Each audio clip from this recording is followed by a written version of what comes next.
Olá, bom dia a todos. Meu nome é José Erasmo Silva, vou ministrar a disciplina de Gestão de Recursos Humanos. Primeiramente, eu gostaria de me apresentar. Eu sou formado em Administração, tenho mestrado, doutorado e pós-doutorado também na área de administração, sempre focado na solução de problemas empresariais, utilizando métodos estatísticos, métodos econométricos, métodos de machine learning, de deep learning. Isso tudo hoje se engloba dentro de um grande leque, de um grande guarda-chuva chamado inteligência artificial, tá? Tenho graduação também em matemática, tenho especialização em Data Science Analytics, especialização em finanças e controladoria e estou cursando agora a especialização em engenharia de software. Atualmente eu sou professor orientador do MBA USP-EXALC, que já orientei mais de 200 trabalhos de conclusão de curso e todos os trabalhos lá eles são focados na solução de problemas. São trabalhos aplicados no qual você identifica um problema em uma empresa, e propõe uma solução por meio de dados, utilizando modelos estatísticos, modelos de inteligência artificial, conforme eu falei anteriormente, tá? Eu acho que no contexto da gestão de pessoas, as pessoas hoje, elas são um ativo estratégico. Talvez falar em ativo soa um pouco indelicado, né? Mas a gente pode falar como pessoas como estratégicas, tá? Antigamente via-se as pessoas como uma extensão das máquinas, né? As pessoas elas produziam de maneira bastante fragmentada uma pequena etapa de um processo grande produtivo, e contribuíam com a sua pequena parte para o todo, né? Hoje, as pessoas elas são vistas como estratégicas, tá? Estratégicas por quê? Porque elas são treinadas, é, elas são treinadas, elas são preparadas para serem sempre melhores, ocuparem sempre posições melhores, tá? É, a primeira aula, na realidade, que foi na semana passada, a intenção era falar um pouquinho sobre cada uma das aulas que eu vou ministrar para vocês no semestre, tá? No entanto, como nós não tivemos essa aula, eu já vou começar sobre o primeiro assunto, que é o quê? A evolução eh, da gestão de pessoas, do controle à estratégia, né? Então, hoje nós vamos analisar como que a gestão de pessoas evoluiu ao longo do tempo dentro das organizações. É importante entender a forma como as empresas administram as pessoas. É importante entender que a forma como as empresas administram as pessoas não é algo estático. Esse processo ele foi sendo construído historicamente em resposta ao quê? Às transformações econômicas, sociais, tecnológicas, né? Quando falamos em controle, do controle à estratégia, a gente está resumindo, na realidade, um movimento histórico. No início, o foco era controle da força de trabalho, né? Controle do desempenho, controle rígido de horário, né? Controle de salário também. Hoje nós falamos em alinhamento estratégico, cultura organizacional, capital intelectual, análise de dados aplicados à gestão, né? Essa transição, ela não aconteceu de forma imediata, não foi de um dia para o outro que passou-se do controle à estratégia. Foi um processo gradual, marcado por mudanças no ambiente produtivo e na forma de compreender o papel das pessoas nas organizações. Então, primeiro a gente tem que entender esse contexto histórico de cada fase. Tá? Cada modelo de gestão surge como resposta a um determinado contexto histórico. Não é possível compreendermos Não é possível compreender a administração de pessoal sem entender essa revolução industrial. Da mesma forma, em especial a segunda revolução industrial, na realidade, né? Da mesma forma, não é possível entender a gestão estratégica de pessoas sem considerar a globalização, sem considerar a tecnologia, sem considerar a competitividade que você tem hoje. Então, o objetivo aqui é perceber que as práticas de gestão, elas não são neutras, né? Elas refletem a lógica econômica e social de cada tempo, de cada momento. Tá? Nós vamos ainda, com um segundo objetivo, identificar os pressupostos de cada modelo. Né? Cada fase parte de uma visão específica sobre o ser humano, sobre o trabalho. Tá? Em alguns momentos, o trabalhador ele é visto como um recurso produtivo. Em outros momentos, como um indivíduo social. Tá? E é essa visão de indivíduo social que prevalece hoje, tá? Mais recentemente, ele é visto também como um parceiro estratégico, tá? Nós vamos identificar quais eram os pressupostos de cada modelo, como que cada modelo via o trabalhador, qual era a sua prioridade, eficiência, motivação, estratégia, né? Entender esses pressupostos é fundamental para a gente desenvolver o nosso pensamento crítico a respeito da gestão de pessoas. E o terceiro objetivo vai ser o quê? Refletir sobre qual modelo predomina hoje nas organizações. O último objetivo ele é mais reflexível.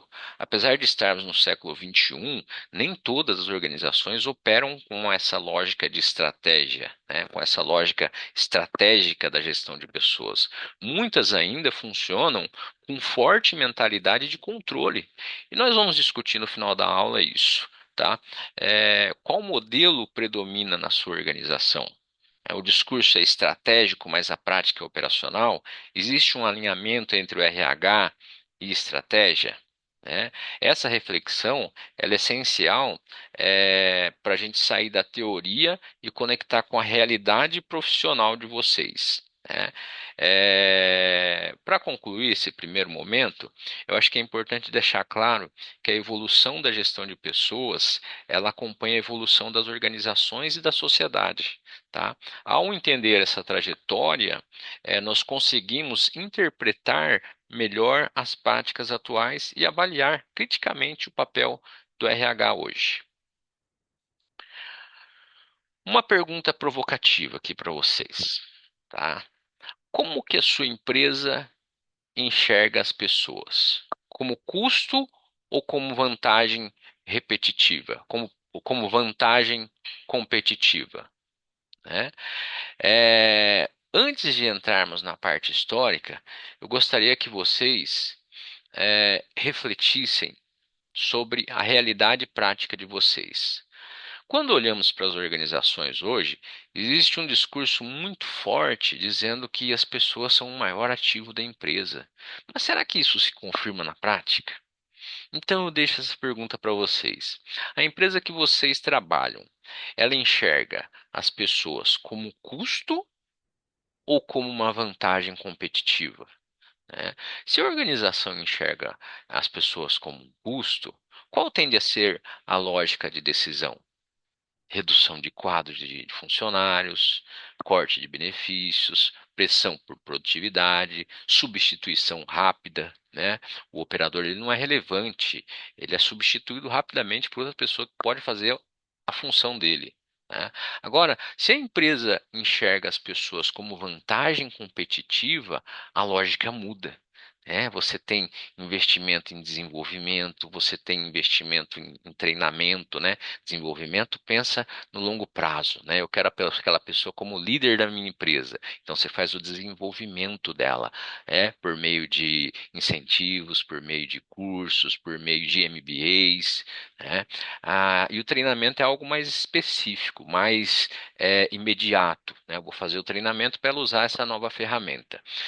Você tem uma visão de retenção retenção de talentos. Eu quero reter aquele talento, né? Tudo isso que eu investi nessa pessoa, eu não quero dar de mão beijada para outra organização, né? Você tem um investimento em cultura organizacional, né? A cultura organizacional, ela é uma cultura estruturada, clara, transparente para todos que pertencem àquela empresa. Então a pergunta é simples, né? Mas ela revela o modelo mental que sustenta as práticas da sua organização. Então eu quero ouvir de vocês, tá? Na prática, o que que acontece na empresa de vocês quando há uma crise? O primeiro movimento é cortar pessoas, né? Ou proteger talentos? Vocês percebem a coerência entre o discurso institucional e as decisões reais? Então, deem exemplos práticos, tá?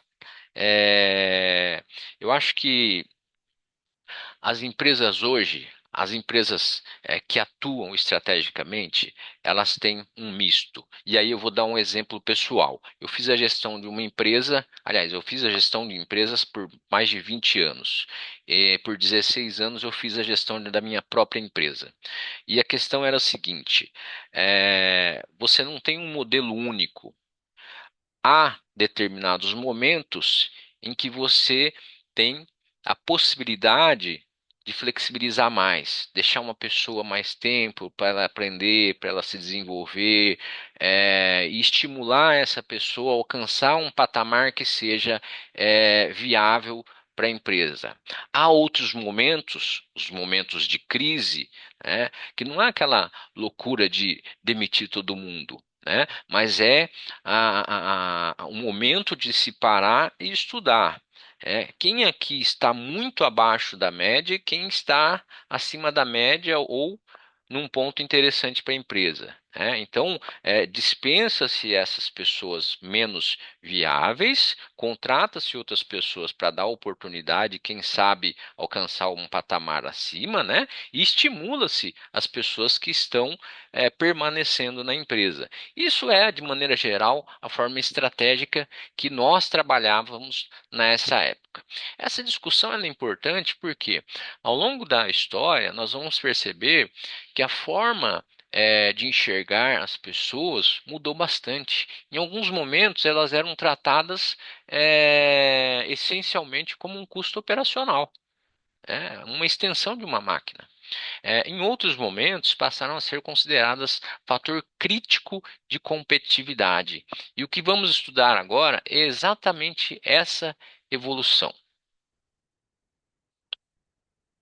Agora vamos organizar essa discussão historicamente. A gestão de pessoas, ela não surge como algo estruturado desde o início. Ela evolui em etapas. E aqui eu coloquei 4 etapas principais. Tá? Você tem subetapas que também fizeram parte desse momento. Mas aqui eu coloquei grandes momentos, 4 grandes momentos. Então, a gestão ela não surge como algo estruturado desde o início. Ela evolui em etapas acompanhando o desenvolvimento do sistema produtivo e das organizações. Essa linha do tempo, ela resume os principais marcos, né? Então, você começa lá com a administração de pessoal, passa pela escola científica, passa pela escola de relações humanas, até chegar no que você tem hoje, que é a gestão estratégica de pessoas. No final do século XIX e início do século XX, o foco das organizações era essencialmente produtivo. O crescimento das fábricas exigia algum tipo de organização mínima das relações de trabalho. Então surge o que se chama de administração de pessoal. O objetivo não era desenvolver pessoas, o objetivo era controlar jornada, disciplina, pagamento. O trabalhador era visto como um fator de produção. Aliás, ele era visto como um dos principais fatores de produção. Aí, de 1900 a 1925, você vê que os tempos se misturam, né? No final das contas, você vai ver que hoje você tem uma mistura de tudo nas organizações com a predominância de determinadas escolas em determinadas empresas, ou em determinados departamentos, ou em determinadas lideranças, né? Então, esses modelos, eles não são isolados no tempo. né? Então, de 1900 a 1925, você tem a escola científica.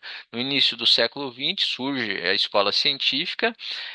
Aqui aparece a ideia de que o trabalho ele pode ser estudado, ele pode ser medido, ele pode ser otimizado de forma racional. Tá? O foco continua sendo eficiência, mas agora essa eficiência ela tem método. Antes a eficiência não tinha método. Você precisa entregar o resultado, você precisa entregar o resultado. Né? Mas agora passou-se a estudar é, e padronizar. Né? Então, o foco continua sendo eficiência, mas agora com método, com padronização, estudos sistemáticos de produtividade e a consolidação da lógica industrial moderna, né? Essa é a consolidação da lógica industrial moderna. E aí, de 1930 a 1940, você tem o que se chama de escola das relações humanas. A partir da década de 30, começa a se perceber que a produtividade ela não depende apenas do método e controle. né? Fatores psicológicos e sociais passam a fazer parte da empresa, passam a ser considerados relevantes. Até então não eram. Até então não se importava se o trabalhador estava ou não motivado, se ele tinha algum problema interno ou externo, se ele tinha algum problema com a liderança ou se ele não tinha, se ele tinha algum problema com algum colega ou se ele não tinha. Fatores psicológicos eram irrelevantes naquela época. Então surge nessa época das relações humanas, 1930 e 1940, uma visão mais humana das organizações. É uma mudança importante de paradigma, do homem puramente econômico para o homem social. O homem pensa, o homem sente. Né? E aí, de 1980 em diante, você tem a gestão estratégica de pessoas. A partir da década de 80, com a intensificação da globalização, da competitividade, a gestão de pessoas ela começa a assumir um papel estratégico. O RH ele deixa de ser apenas operacional e passa a participar da formulação das estratégias organizacionais. Então, passa-se a falar em cultura, em competências, capital intelectual e, mais recentemente, análise de dados aplicada à gestão, que é o que eu falei no início da aula. Nós utilizamos, no meu mestrado, doutorado, pós-doutorado, eu utilizei dados para a tomada de decisão no mercado financeiro. Esses dados, eles são utilizados hoje para tomada de decisão em todos os campos da ciência, inclusive nos processos de gestão de recursos humanos, tá? Então, é importante observarmos que essas fases, elas não são um compartimento totalmente isolado, né? Elas representam mudanças predominantes de mentalidade. O que predominou nesse momento? O que predominou no outro momento? O que predominou no outro momento? Então, é, são elementos de cada modelo que ainda podem ser encontrados nas organizações atuais. Agora nós vamos começar aprofundando a primeira fase, que é a de administração de pessoal. Tá?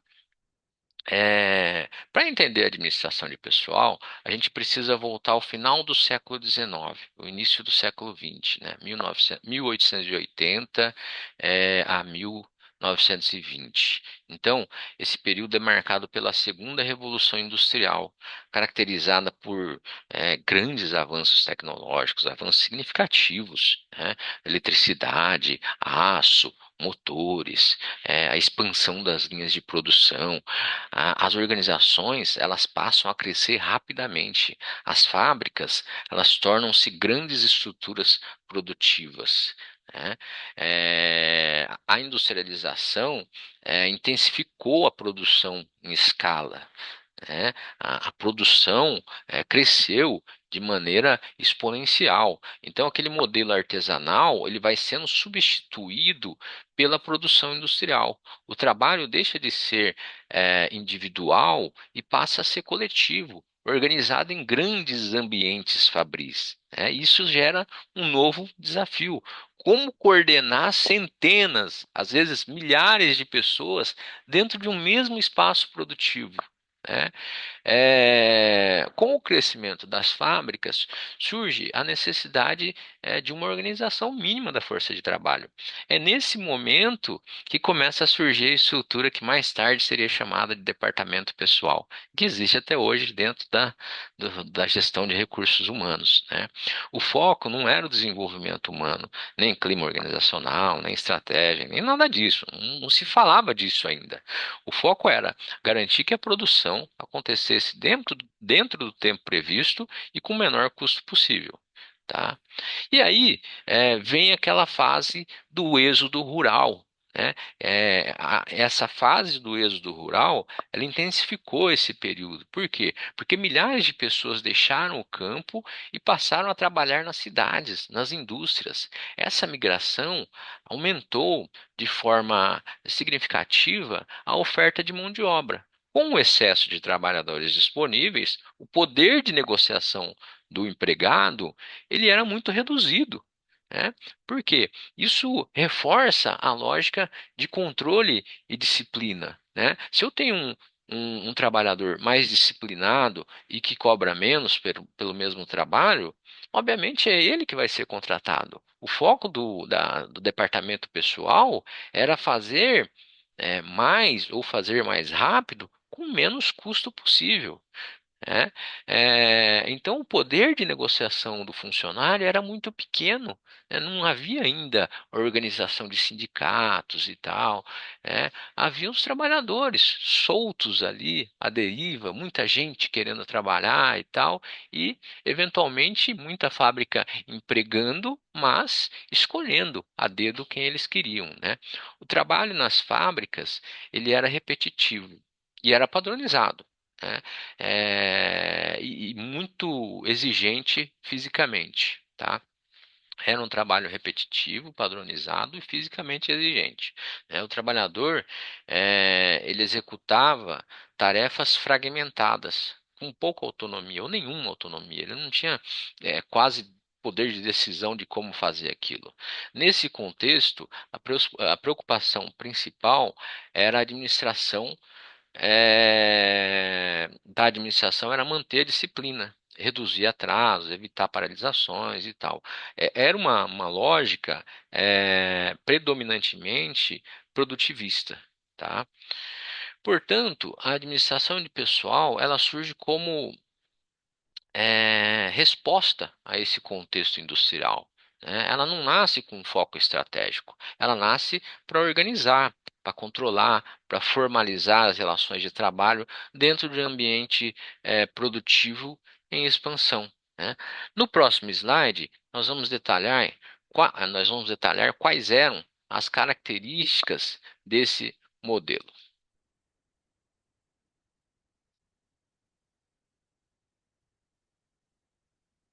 Então, depois de entender o contexto histórico, agora nós precisamos compreender como a administração de pessoal funcionava na prática.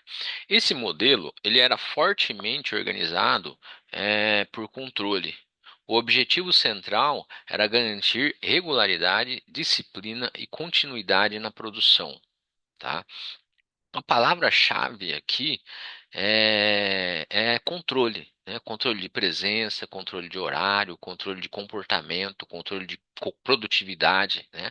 A lógica predominante era assegurar que o trabalhador cumprisse suas obrigações dentro dos padrões estabelecidos. Não havia uma preocupação com engajamento, com desenvolvimento. A preocupação era conformidade, né? Ele está fazendo conforme foi acordado, conforme foi contratado, havia contratos, né? Um dos principais instrumentos era o controle de jornada. O registro de entrada e saída, ele era essencial, tornou-se essencial, né? O tempo de trabalho era tratado como variável central no processo produtivo. A produtividade, ela estava diretamente associada ao tempo disponível e à disciplina no cumprimento de horário. A disciplina era outro elemento fundamental. Havia regras rígidas de conduta, advertências, punições eram muito comuns. A hierarquia era clara, e verticalizada. Tá? A relação entre empresa e trabalhador era predominantemente autoritária. Tá? O pagamento também era tratado sob a ótica operacional. A função era calcular salários corretamente, registrar pagamentos e evitar conflitos trabalhistas. Tá? O foco era administrativo, não era estratégico. A remuneração não era visto como uma ferramenta de retenção ou de motivação, mas como uma obrigação contratual. Você tinha um contrato, você vai receber X por hora e está aqui, depois de trabalhado, o seu pagamento. Tá? Talvez o ponto mais importante seja esse. O trabalhador ele era visto como um dos fatores de produção, ao lado de máquinas, ao lado de matéria-prima, ao lado do capital. A pessoa era considerada substituível. Por quê? Porque eram funções fragmentadas e padronizadas. Então, facilmente substituía-se esse trabalhador, né? A lógica era produtiva, não era humana. Essa visão, ela é fundamental para a gente entender, para entendermos, né, as críticas que surgirão posteriormente, né? Esse momento foi importante para organizar as primeiras grandes estruturas industriais, mas ele tinha limitações claras, né? No próximo slide, nós vamos analisar quais eram essas limitações e por que esse modelo ele começou a ser questionado. Tá? Se a lógica predominante controle, era necessário criar uma estrutura interna responsável por operacionalizar esse controle, tá certo? É nesse contexto que surge o chamado departamento pessoal. Então, é importante destacar que, nesse momento histórico, ainda não falamos em recursos humanos como uma área estratégica. Nós falamos em uma função administrativa e burocrática. Tá? Uma das principais funções era manter registros formais dos trabalhadores, cadastro dos empregados, documentação em dia, histórico funcional. Isso era essencial para quê? Para organizar a crescente massa de trabalhadores nas fábricas. A formalização, ela passa a ser parte da gestão. Então, você tinha uma formalização, você assinava o contrato, né, e tudo mais. Você não tinha CLT ainda nessa época, mas você já tinha leis trabalhistas que deveriam ser seguidas. Né, que eram seguidas. Então, a elaboração de folha de pagamento, por exemplo, era uma atividade central. Calcular salários corretamente, registrar as horas trabalhadas, garantir o pagamento adequado, tornava-se responsabilidade do departamento de pessoal. O foco era exatidão administrativa, não política salarial estratégica. Você tinha que pagar o salário certo, né, calculado de acordo com as horas trabalhadas, né? Não importava se ele ia ficar motivado ou não. As horas de trabalho eram longas, as jornadas longas e os salários baixos, né? O controle de ponto era um instrumento fundamental de gestão. Ele materializa a lógica de controle da jornada. O tempo era visto como uma variável produtiva. Logo, ele precisava ser medido, tá certo? A administração do tempo de trabalho tornava-se um elemento central do modelo ali, né? Por quê? Porque era por meio do tempo que se media quanto o empregado deveria receber de remuneração. Outra função essencial era assegurar o cumprimento das normas internas e, progressivamente, da legislação trabalhista. Igual falei, ainda não tinha CLT, mas já tinha legislação trabalhista. Né? A CLT vem aí a ser a consolidação das leis de trabalho. Né? Então, você já tinha leis de trabalho na época. Né? À medida que os direitos trabalhistas começam a surgir, o departamento de pessoal ele assume um papel importante na formalização dessas obrigações. Mais uma vez, o foco é conformidade e regularidade. Então, é importante observar que o departamento pessoal ele não desapareceu, ele existe hoje ainda. Mesmo hoje, dentro de estruturas modernas de RH, de gestão estratégica de pessoas, ainda existe uma área responsável por folha de pagamento, por ponto, por obrigações legais. A diferença é que hoje essa função convive com outras dimensões mais estratégicas, né? Portanto, o departamento de pessoal ele representa a institucionalização da lógica de controle dentro da organização. Ele é essencial para o funcionamento administrativo, mas ainda não atua na formulação de estratégias organizacionais. No próximo slide, a gente vai ver aqui, a gente vai analisar as limitações desse modelo, né, e entender como que ele começou a ser questionado, né. A administração de pessoal cumpriu um papel importante na organização inicial do trabalho. Porém, com o tempo, as suas limitações começaram a aparecer.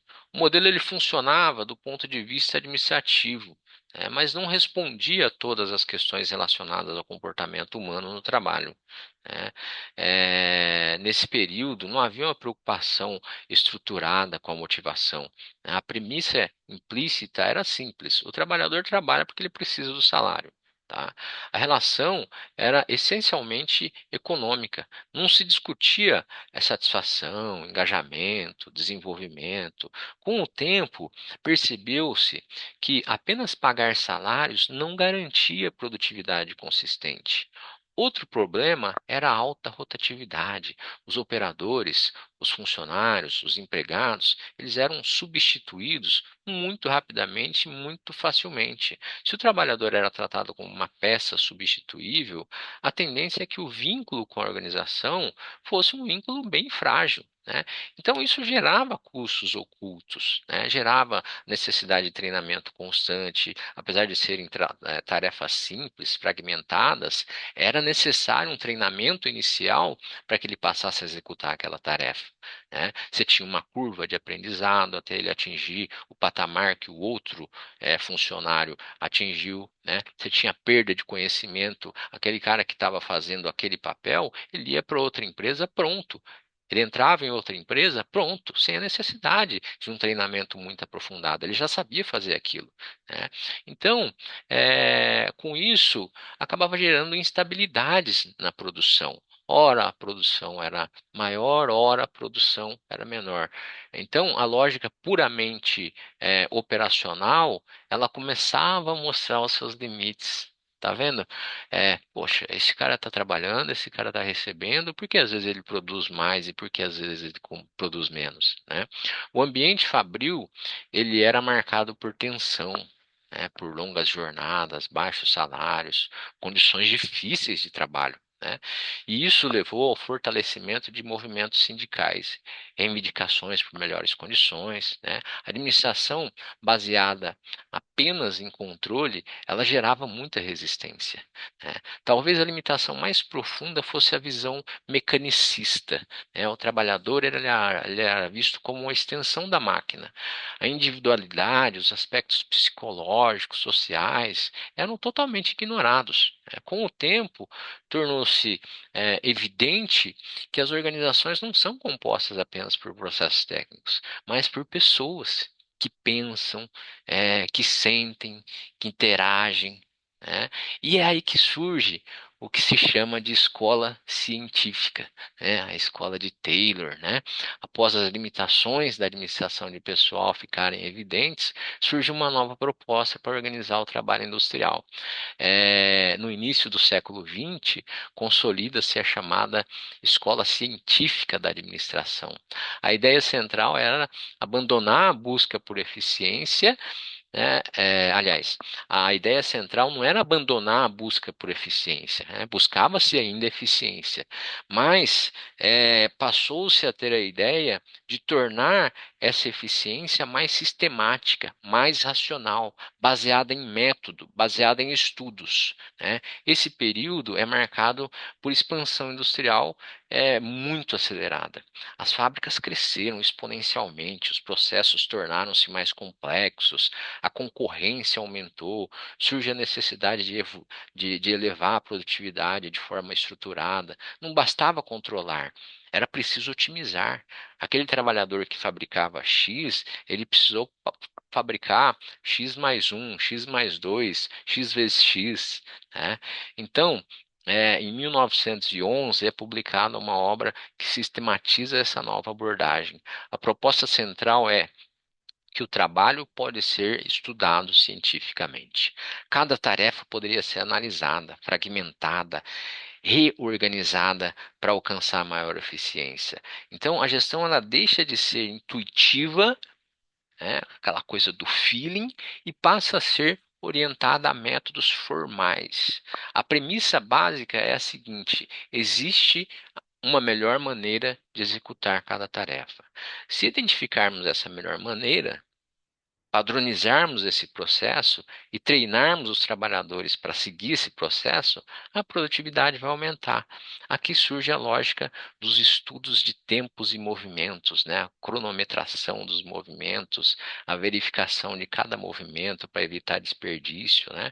Enquanto a administração de pessoal era predominantemente burocrática e administrativa, a escola científica ela introduz a racionalização técnica.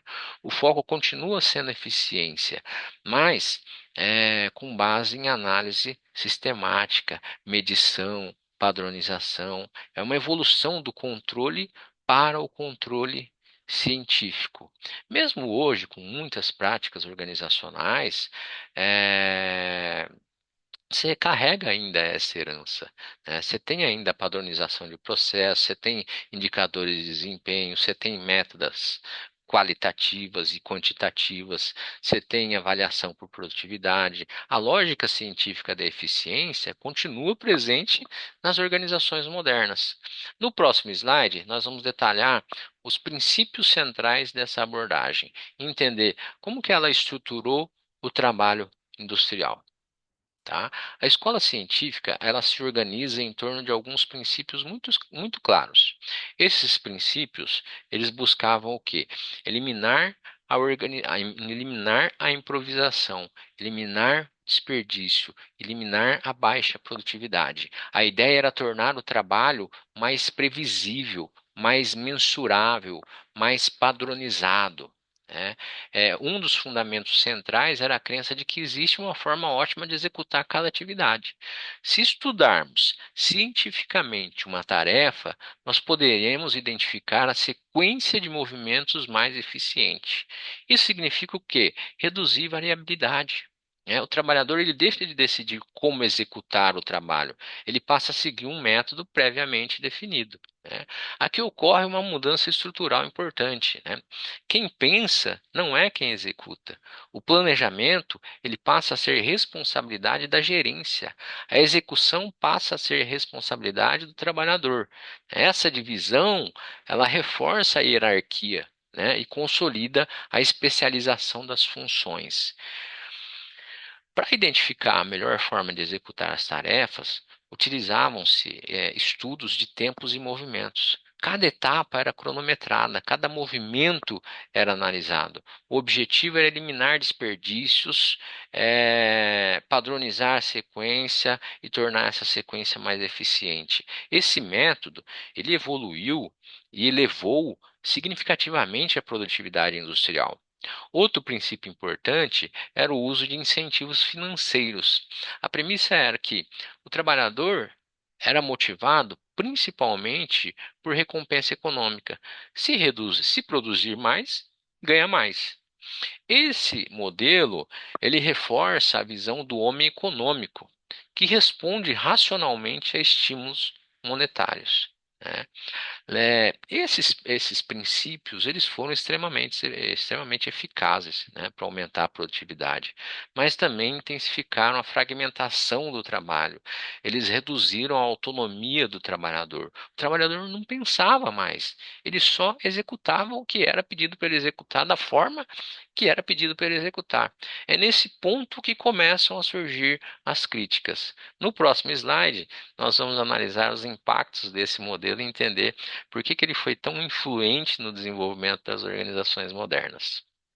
Tá? Antes de analisarmos as críticas, é importante reconhecer que a escola científica ela gerou impactos extremamente relevantes. Ela não foi apenas uma teoria, ela transformou profundamente a forma de organizar o trabalho, né? O primeiro grande impacto foi o aumento significativo da produtividade. Ao eliminar movimentos desnecessários, padronizar tarefas, as organizações elas passaram a produzir mais em menos tempo. Isso permitiu redução de custos, ampliação de consumo em massa. A eficiência tornou-se um valor central nas organizações. né? Outro impacto foi a padronização dos processos. O trabalho passou a seguir procedimentos definidos, né? Isso reduziu a dependência de habilidades individuais, diminuiu a necessidade de treinamento e tornou os resultados mais previsíveis, né? Era possível projetar os resultados de acordo com a produtividade de cada trabalhador. A padronização foi fundamental para a expansão da produção em larga escala. Grande parte da estrutura industrial moderna foi construída sobre esses princípios. Linhas de montagem, divisão de tarefas, especialização funcional. Mesmo hoje, muitas empresas operam com base em processos altamente estruturados e mensuráveis. Talvez o impacto mais duradouro tenha sido a consolidação da eficiência como valor organizacional. A partir desse momento, a eficiência deixa de ser apenas um objetivo operacional e passa a ser um critério central de gestão. Indicadores, metas, produtividade, desempenho, né? Desempenho mensurável. Essa mentalidade permanece forte até hoje. No entanto, à medida que a produtividade aumentava, também se intensificavam problemas relacionados ao comportamento humano, né? A fragmentação excessiva do trabalho, a redução da autonomia, o descontentamento. É nesse contexto que começam a surgir críticas mais profundas ao modelo. Não havia uma conexão entre aquele pequeno trabalho fragmentado que ele estava fazendo e o propósito final daquela linha de produção. No próximo slide, nós vamos analisar essas críticas e entender por que a visão puramente técnica começou a ser criticada. Apesar dos ganhos expressivos em produtividade, a escola científica ela começou a receber críticas importantes. Essas críticas elas não negavam os resultados obtidos, né? Os resultados eram inquestionáveis, né? Mas elas apontavam limites na forma de enxergar o trabalhador. Com o tempo ficou evidente que eficiência técnica não explicava tudo dentro das organizações, né? O trabalho ele foi dividido em tarefas extremamente específicas. Cada trabalhador executava apenas uma pequena parte do processo produtivo.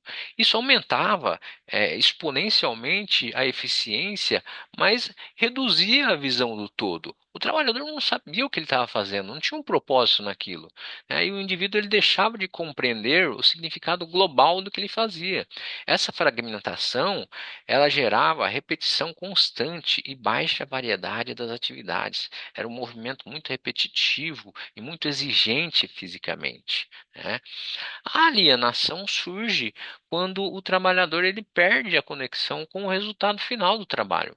Ele executa movimentos padronizados sem autonomia para decidir como agir, né? O processo é pensado por outros, ele apenas executa, né? Com o tempo, isso pode gerar desmotivação, distanciamento emocional e perda de sentido, né? Será que tem sentido no que eu faço? O trabalhador passou a pensar. Talvez a crítica mais profunda seja a desumanização. O trabalhador ele passa a ser tratado como uma extensão da máquina. Suas emoções, relações sociais e necessidades psicológicas, elas não são consideradas relevantes. A organização é vista como um sistema técnico, não como um sistema social, né? Então, é interessante dizer e observar que algumas dessas críticas ainda permanecem até hoje. Ambientes altamente pressionados por metas, processos extremamente controlados, foco exclusivo em indicadores quantitativos. A lógica da eficiência, ela continua forte, mas os seus efeitos humanos continuam sendo debatidos, né? Diante dessas limitações, começa a surgir uma nova abordagem. A pergunta passa a ser: será que a produtividade depende apenas de método e salário? Né? Nesse momento, entra a escola das relações humanas que a gente vai ver agora. A partir da década de 1930, começa a surgir uma nova interpretação sobre a produtividade. As críticas à fragmentação, à desumanização, a desumanização do trabalho, levaram os pesquisadores a investigar um ponto fundamental. Será que a produtividade depende apenas do método e do incentivo financeiro? Né? É nesse contexto que se desenvolvem os estudos conhecidos como experiência de Hawthorne. Entre 1927 e 1932. Esses estudos eles foram conduzidos em uma fábrica da Western Electric nos Estados Unidos. Inicialmente, o objetivo era testar como fatores físicos, como iluminação, influenciavam a produtividade. A lógica era técnica, né? Mas os resultados começaram a revelar algo inesperado.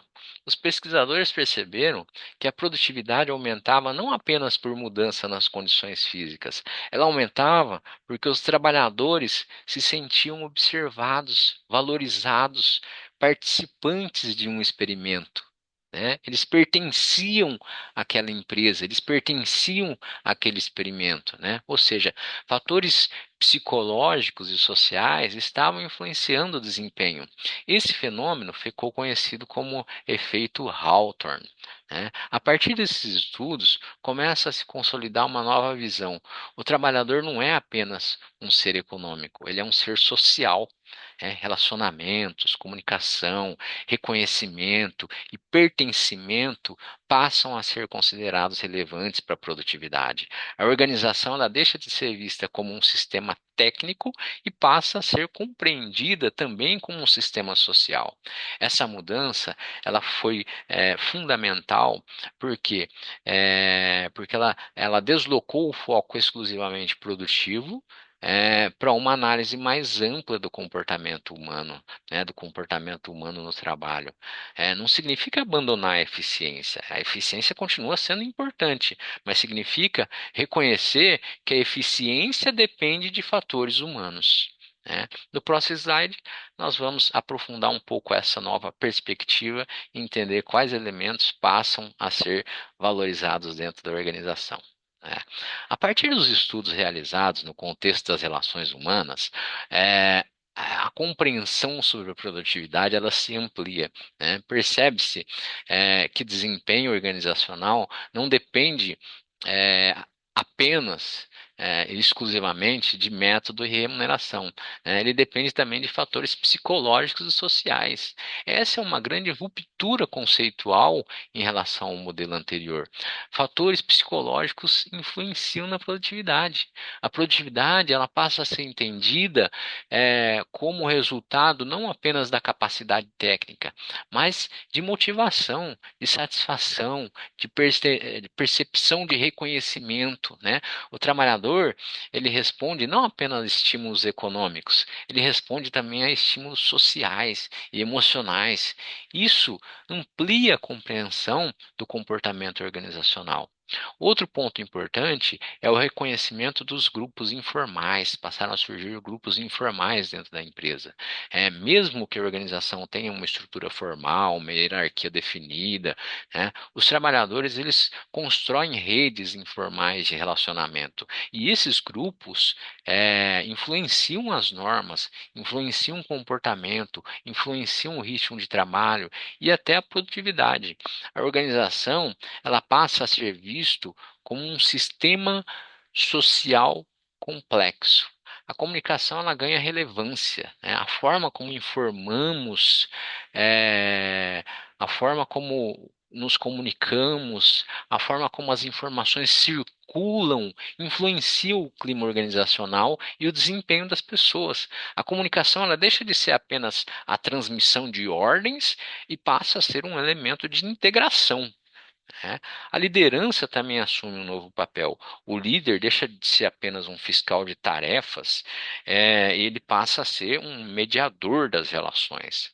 A atenção ao estilo de liderança, ele torna-se relevante para quê? Para manter a coesão, e motivação da equipe. Então podemos resumir essa frase,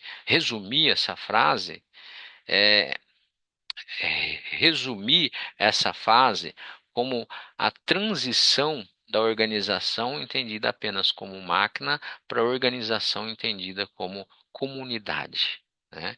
O ser humano ele passa a ser considerado em sua dimensão social, né? No entanto, esse modelo também terá críticas, também terá limitações que nós vamos ver no próximo slide, tá? Aqui, nós temos uma mudança profunda na forma de compreender o ser humano dentro das organizações. Até então, predominava a ideia do homem econômico, certo? A premissa era que o trabalhador era motivado essencialmente por recompensas financeiras. A lógica era simples: maior remuneração gera maior esforço. A escola das relações humanas amplia essa compreensão, né? O trabalhador ele passa a ser entendido como um ser social. Ele busca pertencimento, reconhecimento, integração ao grupo, sentido no trabalho. Isso não significa que o dinheiro deixe de ser importante, né? Mas significa que ele não é o único fator determinante do comportamento humano. Essa mudança de paradigma, ela altera a forma como as organizações passam a pensar a liderança, a comunicação, né, e o ambiente de trabalho. Tá? Agora, eu gostaria de provocar vocês, né? O que motiva mais no seu ambiente organizacional? Dinheiro ou reconhecimento? Se o salário for adequado, o que faz alguém permanecer em uma empresa, né? O que leva a se engajar além do mínimo exigido, né? Então, tragam-me experiências reais, né? Pode digitar aqui se quiser, eu respondo todos os comentários. Para a gente fazer essa discussão, né? Essa discussão ela continua extremamente relevante, né? Extremamente atual. Muitas organizações elas investem em programas de reconhecimento, de clima organizacional, de cultura corporativa, né? Isso é herança direta da compreensão de que as pessoas não são apenas agentes econômicos, né? No entanto, apesar dessa ampliação da visão sobre o ser humano, o modelo das relações humanas também apresentou limitações. Eita, mas temos muitas limitações. No próximo slide, nós vamos ver eh, e analisar esses limites. Tá? Assim como a administração científica teve limitações, a escola das relações humanas também apresentou fragilidades. Ela trouxe um avanço importante ao reconhecer o fator humano, mas com o tempo percebeu-se que a ênfase excessiva nas relações sociais também gerava distorções, né? Aquela coisa do 880, né? Poxa vida, não vamos focar mais em eficiência, vamos focar exclusivamente nas relações humanas. E não era bem assim. Em alguns momentos, houve uma tendência de supervalorizar a harmonia e o clima organizacional. A ideia implícita era: se as relações fossem boas, a produtividade seria automaticamente elevada. Porém, nem sempre as relações harmoniosas significam desempenho superior. Conflitos podem ser produtivos, né? Divergências podem gerar inovação, né? Então, aquela coisa muito serena, não tem discussão nenhuma, ninguém discorda de ninguém, aquilo passou a ser é, pregado dentro das empresas, mas passou a ser desinteressante para as empresas. Por quê? Porque as divergências eram interessantes, né? Os diferentes pontos de vistas eram interessantes para gerar inovação. Então, conflitos podem ser sim produtivos, divergências podem gerar inovação. A gestão não depende de se limitar apenas à dimensão social. Outro ponto crítico era a integração com os objetivos estratégicos das organizações. A ênfase estava no bem-estar e nas relações internas, mas muitas vezes sem uma conexão clara com os resultados organizacionais. Tá? O foco era o grupo, mas não necessariamente no desempenho competitivo da empresa. Isso gerava uma lacuna entre gestão de pessoas e estratégia operacional. né? Também havia pouca preocupação com os indicadores objetivos. Enquanto a escola científica trabalhava com métricas claras de produtividade, a abordagem das relações humanas ela tinha dificuldade em mensurar seus impactos de forma estruturada. Ela não conseguia mensurar como que aquele clima organizacional, como que essa harmonia organizacional estava impactando de fato no resultado. Então, clima organizacional, motivação e satisfação eram reconhecidos como importantes, mas pouco mensurados, né? Então, podemos dizer que a escola científica exagerou um pouco na técnica e ignorou o humano, não é verdade? Não podemos? Volta lá na escola científica. A escola científica exagerou na técnica e ignorou o humano. Só que a escola das relações humanas valorizou o humano, mas deixou lacunas na dimensão da estratégia, né? Na dimensão da mensuração. Era necessário integrar eficiência e comportamento humano com a estratégia organizacional, né? Nessa necessidade de integração, se torna ainda mais evidente essa necessidade de integração, né, ela se torna ainda mais evidente a partir de 1980, quando o ambiente competitivo se intensificou. E é nesse contexto que surge a gestão estratégica de pessoas. A gestão estratégica de pessoas ela está apoiada em quatro pilares, né, que é o da globalização, a competitividade, a tecnologia e o capital intelectual.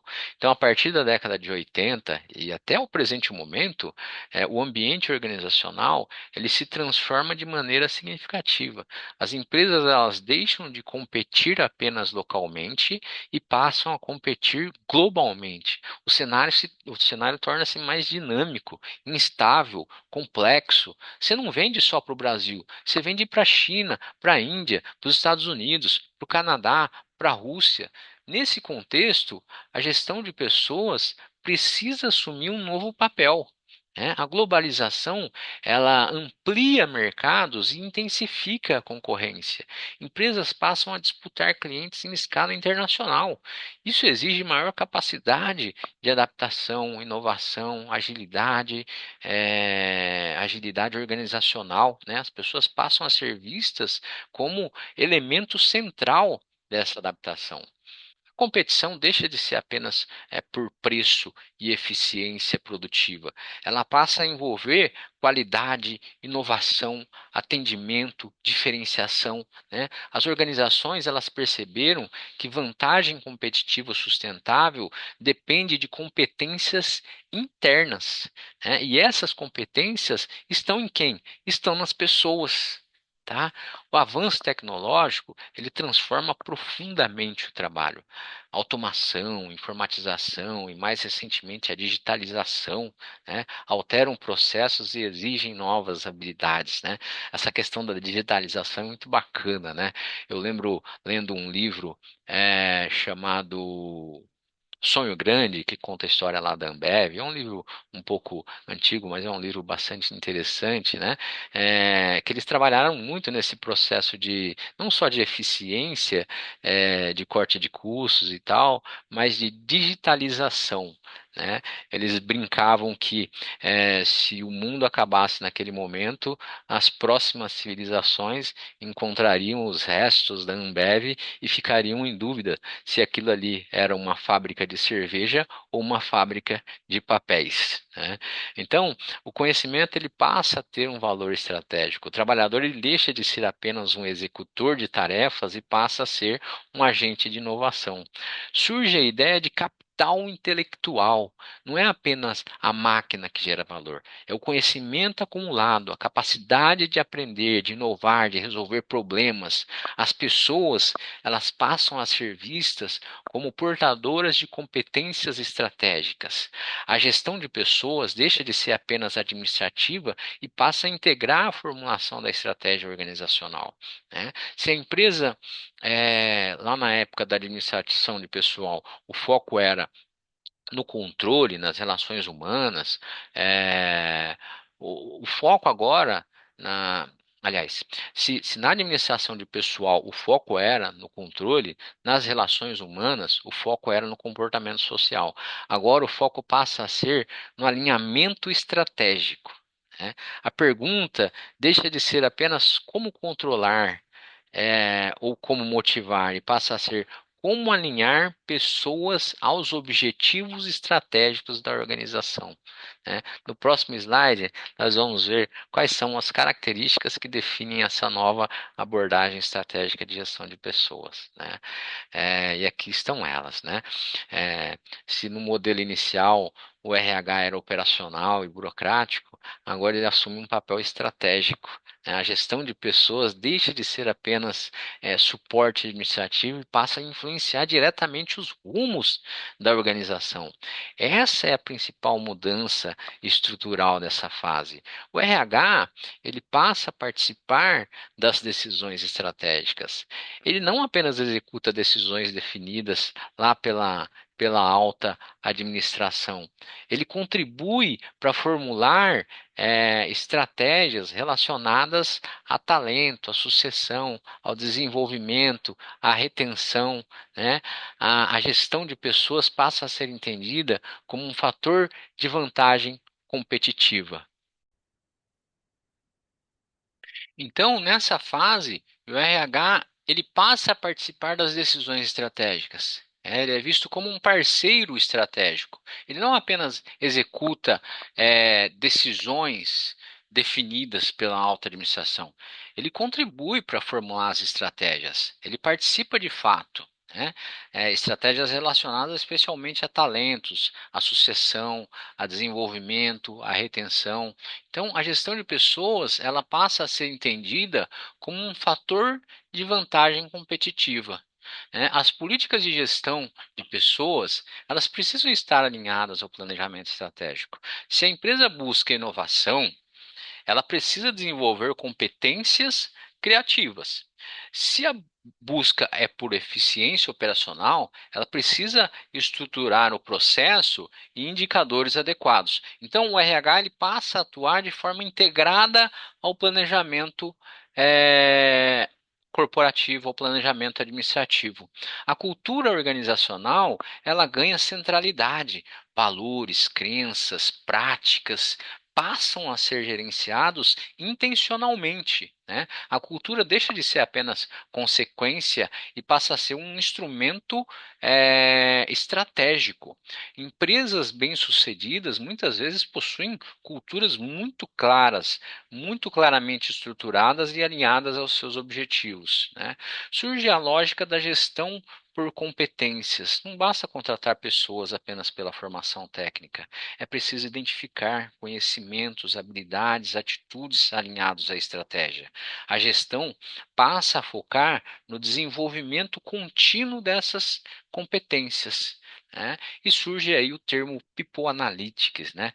Mais recentemente, a gestão estratégica ela incorpora o uso de dados. Tá? Dados de comportamento, dados de produção, dados de absenteísmo, todo tipo de dado que é produzido pelas pessoas passam a ser utilizados para a tomada de decisão. Então, indicadores de desempenho, métricas de engajamento, análise preditiva de rotatividade, a lógica científica, ela retorna, mas agora ela não está aplicada à produção, ela está aplicada ao comportamento humano. A diferença é que não se trata apenas de controlar o tempo, mas de analisar padrões complexos de desempenho, né? E esses padrões complexos de desempenho hoje podem ser analisados com base em ferramentas de deep learning, de machine learning, enfim, de inteligência artificial, né? Nós podemos resumir essa fase como a integração entre eficiência e comportamento humano e estratégia, né? A gestão de pessoas ela passa a ocupar uma posição central nas organizações contemporâneas. No próximo slide, nós vamos analisar como essa mudança concretamente altera concretamente o papel do RH dentro da estrutura organizacional, né? Ao longo da evolução histórica, o papel do RH ele sofreu uma transformação significativa, né? Se no início ele estava restrito a atividades administrativas e de controle, agora ele assume uma posição estratégica dentro das organizações. Essa mudança, ela não é apenas conceitual, ela altera a estrutura, as competências exigidas e a forma de atuação da área, né? O modelo tradicional, o RH era essencialmente, no modelo tradicional, o RH era essencialmente operacional. Cuidava da folha de pagamento, do ponto, das admissões, das demissões, né? No modelo estratégico, o RH ele participa das decisões que impactam o futuro da organização, né? Ele ajuda a definir quais competências serão necessárias, né? Ele contribui para o planejamento da sucessão. Ele analisa riscos relacionados à força de trabalho. Essa transição muda o nível de influência da área, né? Então, a estratégia organizacional envolve crescimento, inovação, posicionamento no mercado, mas nenhuma estratégia se concretiza sem as pessoas. O RH ele passa a antecipar demanda de talentos, né, para determinada produtividade, para determinada safra. O que eu vou precisar? Quem eu vou precisar? Como eu vou precisar? Quantos eu vou precisar? Né? Então, ele passa a preparar lideranças e estruturar planos de desenvolvimento alinhados ao direcionamento estratégico. A área deixa de reagir e passa a atuar de forma proativa, né? Preventiva, vamos dizer assim. Ela passa a utilizar ferramentas de previsão. Tá? A ideia de talento ela ganha destaque também. Né? Identificar, desenvolver, reter profissionais com alto potencial torna-se uma prioridade das empresas hoje, né? Tornou-se uma prioridade das empresas hoje. Programas de desenvolvimento, trilhas de carreira, avaliação de desempenho passam a ter um caráter estratégico. A gestão de talentos, ela deixa de ser apenas uma prática isolada e passa a ser uma política organizacional estruturada, né? Você tem pessoas e departamentos trabalhando nisso. Em ambientes altamente competitivos, perder profissionais qualificados pode representar uma perda de vantagem competitiva, né? Se uma liderança extremamente treinada, desenvolvida e preparada eventualmente migra para uma outra empresa, você perdeu tudo aquilo que você investiu naquele funcionário que entra de mão beijada para outra empresa, que não vai precisar fazer nada. Ele só vai utilizar a competência que ele já tem lá dentro, né? Então, a retenção torna-se uma preocupação estratégica. Clima organizacional, cultura, oportunidade de crescimento e reconhecimento passam a ser instrumentos de retenção, né? E aí surge também o termo employer branding, né? Outra mudança relevante é a preocupação com a imagem da empresa como empregadora. Atrair talentos depende da reputação organizacional, né? O employer branding ele envolve comunicar valores, cultura, proposta de valor ao colaborador. A marca empregadora ela passa a ser parte da estratégia competitiva, né? Eu quero trabalhar na empresa X, Y, Z, porque ela tem mais benefícios, porque ela tem uma cultura legal, porque ela tem um clube, né? Então, isso tudo passa a ser visto pelas pessoas, para desejar, para despertar nas pessoas o desejo de trabalhar naquela empresa. E não só de trabalhar, de participar de um processo de recrutamento, de seleção, mas de se manter naquela empresa, né? É interessante refletir o que o RH da empresa de vocês participa da formulação da estratégia ou ele é apenas um executor do que é demandado por eles, né? Essa pergunta ela ajuda a identificar em qual estágio de maturidade a empresa de vocês se encontra, né? No próximo slide a gente vai analisar como que essa transformação se manifesta no contexto do século XXI, com a incorporação intensiva de tecnologia e dados, né? No século XXI, a gestão de pessoas ela passa por uma transformação gigantesca, né? Vivemos em um ambiente digital altamente conectado, com acesso massivo a dados e rápida disseminação de tecnologia. A gestão estratégica ela incorpora ferramentas administrativas, analíticas e amplia a capacidade de mensuração. né? A tomada de decisão, ela passa a ser cada vez mais baseada em dados, indicadores de desempenho, taxa de rotatividade, absenteísmo, engajamento. A gestão de pessoas, ela deixa de atuar apenas como percepções subjetivas. Ela deixa de atuar com percepções subjetivas e passa a utilizar métricas estruturadas para tomar decisão. A lógica científica retorna, mas agora aplicada ao comportamento humano e à estratégia organizacional. Ferramentas de inteligência artificial começam a ser utilizadas em recrutamento, análise de perfil, entrevista, previsão de rotatividade e avaliação de desempenho, né? Isso tudo que a gente chama de inteligência artificial hoje já vem sendo utilizado há algum tempo, mas com outros nomes, né? Antigamente utilizava-se a estatística, né? É que hoje está dentro da inteligência artificial, a matemática, a estatística, o aprendizado de máquina, o aprendizado por reforço, o aprendizado profundo, tudo isso são ferramentas que já eram sendo utilizadas, já vinham sendo utilizados, que hoje se transformou simplesmente em inteligência artificial. Então você tem hoje algoritmos que ajudam a identificar padrões que seriam difíceis de perceber apenas pela observação humana. E isso amplia a capacidade analítica do RH, né? E também levanta debates éticos importantes, né? Afinal de contas, você está tratando da coleta de informações de pessoas. Organizações contemporâneas, elas buscam alinhar cultura e desempenho. Valores não são apenas declarações institucionais, elas orientam comportamento, as metas, as decisões. A cultura passa a ser gerenciada de forma intencional, né, para sustentar resultados. Antes a cultura ela existia. Essa é a cultura da empresa, né? Mas de onde ela surgiu? Não, é a cultura da empresa. A cultura da empresa é assim. Hoje não. Hoje a cultura ela é gerenciada, ela é intencional, ela é treinada. Aquela cultura ela é desenvolvida no trabalhador. Outra tendência relevante é a valorização da experiência do colaborador.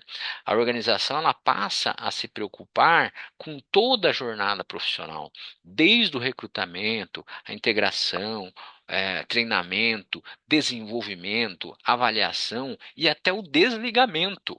Tá? O desligamento não pode ser algo traumático. O, o empregado ele pode um dia voltar, o empregado vai falar da sua empresa lá fora. Então, o desligamento tem que ser algo que gere uma experiência não traumática para o empregado. A experiência positiva ela contribui para o engajamento, a retenção e o fortalecimento da marca empregadora. Se observarmos a trajetória completa, né, de tudo isso que a gente viu, nós percebemos algo interessante. A lógica científica da eficiência reaparece no século XXI, mas combinada com a compreensão do fator humano e com um alinhamento estratégico. É uma integração das fases anteriores, né? No próximo slide, a gente vai retomar um pouco essa trajetória e refletir um ponto essencial. Esses modelos eles se substituem ou eles se acumulam, né? Ao final dessa trajetória histórica, é importante evitar uma interpretação linear e simplificada, né? Não foi tudo mudando assim de uma hora para outra, né? Linearmente, né? Houve conflitos, houve discussão, né? Houve críticas, né? Nós não podemos imaginar que o modelo substitui completamente o modelo anterior. Na prática, os modelos eles se acumulam, eles se convivem, né? Ainda hoje existem organizações que operam com forte mentalidade de controle, controle rígido de jornada, foco exclusivo em redução de custo, decisões centralizadas. é, e também encontramos empresas com forte herança da lógica taylorista. Metas extremamente detalhadas, indicadores quantitativos, qualitativos, rigorosos, processos altamente padronizados. Ao mesmo tempo, há organizações que investem intensamente em clima organizacional, liderança e cultura, né? E outras que atuam claramente na lógica estratégica, utilizando dados, planejamento, eh, retenção de talentos, alinhamento com o negócio, né? Tudo isso, né? A pergunta que fica: em qual desses modelos a organização de vocês está mais próxima? Né? O discurso é estratégico, mas a prática ainda é operacional? Há coerência entre o que a empresa diz e o que ela faz? Né? Essa análise crítica ela é fundamental para compreender a maturidade da gestão de pessoas. Né? Se voltarmos lá no início da aula, nós falamos em uma trajetória que vai do controle à estratégia. Essa evolução ela reflete mudanças no ambiente econômico, tecnológico, social. Então, compreender essa trajetória permite que vocês não apenas conheçam a história da gestão de pessoas, mas consigam analisar criticamente as práticas atuais. A gestão de pessoas não é neutra, ela revela a forma como a organização enxerga o ser humano. Essa visão impacta diretamente os resultados organizacionais.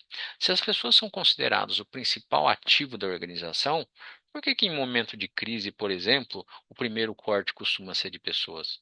Essa pergunta costuma gerar uma reflexão profunda, né? Então, vamos pensar nisso, tá bom? É isso aí, até a próxima aula.